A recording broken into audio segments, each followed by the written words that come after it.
Hello，姐姐，早晨。早晨啊，太太先生，係，你叫咩名啊？ Ulfa Ertika，你幾多歲啊40歲， ？40歲。你之前喺香港做咗幾耐啊？做咗10年係咪一個僱主啊？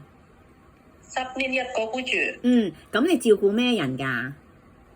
照顧BB 3個月同埋小朋友，係，咁你都照顧到老人家嘛？可唔可以照顧老人家？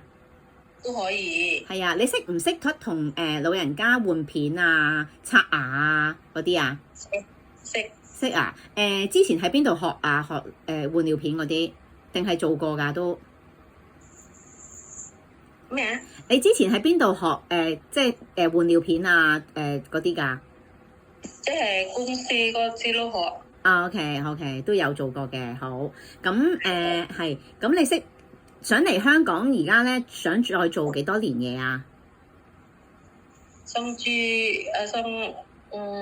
做多幾多年啊？6年、8年得唔得㗎？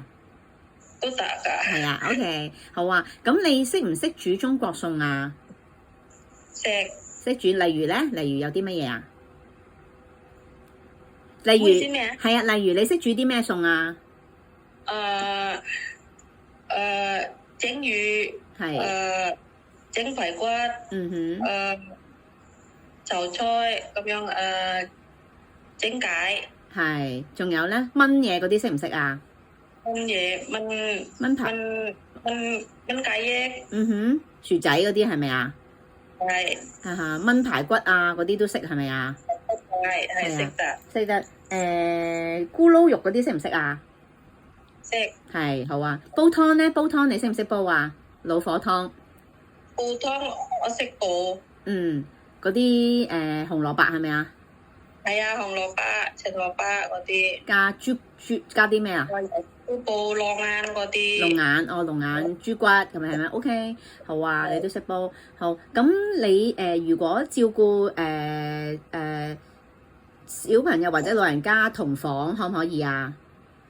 可以。可以。咁仲如果有其他姐姐一齊做嘢 share job 得唔得啊？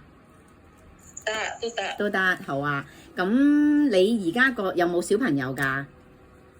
我有一個女。幾多歲啊？8歲。邊個照顧佢啊？如果你嚟香港？我爸媽。你媽媽，OK，照顧佢，好啊。咁你識唔識洗車啊？洗車未洗過。未洗過，但係可以學係咪？可以學，係啊。咁照嗰個咩啊？你驚唔驚狗？驚唔驚貓㗎？狗同埋貓我都勁。OK，得 OK。貓都驚啊？貓都驚嘅。係。OK，好啊。好啊，咁我哋試下幫你揾僱主啊！唔該晒，姐姐。唔該晒。